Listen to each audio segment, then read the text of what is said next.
નમસ્કાર, જય હિન્દ, જય ભારત. હું યુવરાજસિંહ જાડેજા. વિશ્વગુરુના નામે બણગા ફૂંકતી સરકાર ગુરુઓને ગુલામ બનાવવા માટે ગુજરાતની અંદર જ્ઞાન સહાયક નામનું ગતકડું લાવી હતી અને ત્યારે કહેવામાં આવતું હતું કે આ જ્ઞાન સહાયક યોજના એ વૈકલ્પિક વ્યવસ્થા છે.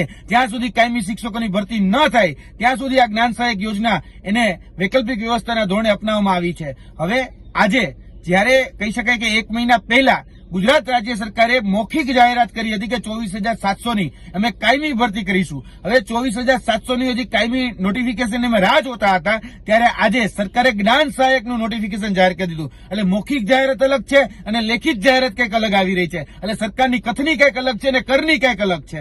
એ સ્પષ્ટપણે આજે સાબિત થઈ રહ્યું છે. કેમ કે જયારે વાત થતી હતી ત્યારે સરકાર દ્વારા સ્પષ્ટ કહેવામાં કે 24,700 અમે કાયમી ભરતી કરીશું, પણ મેં નોટિફિકેશનની રાહ જોઈ રહ્યા હતા. ત્યારે આજે નોટિફિકેશન એક કોન્ટ્રાક્ટ આધારિત જ્ઞાન સહાયકનું નોટિફિકેશન જાહેર કરવામાં આવ્યું છે.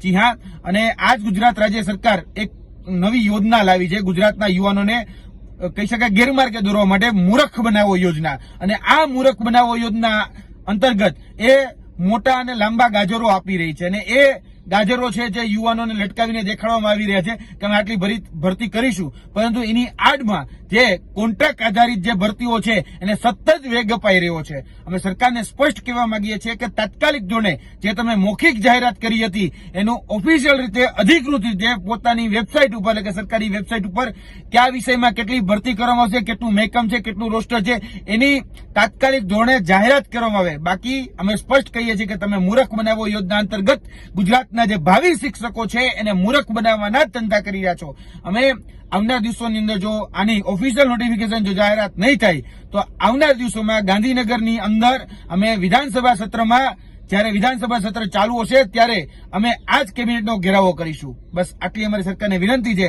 કે તાત્કાલિક ધોરણે તમે જે મૌખિક જાહેરાત કરી હતી એનો ઓફિશિયલ જાહેરાત કરો અને જ્ઞાન સહાયકના નામના જે ગતકડાઓ છે જે વૈકલ્પિક વ્યવસ્થાના નામે જે લાવવામાં આવ્યા હતા એને બંધ કરવામાં આવે અને કાયમી રોજગારી એ વિદ્યાર્થીઓને આપવામાં આવે એટલી અમારી માંગણી છે. જય હિન્દ, જય ભારત.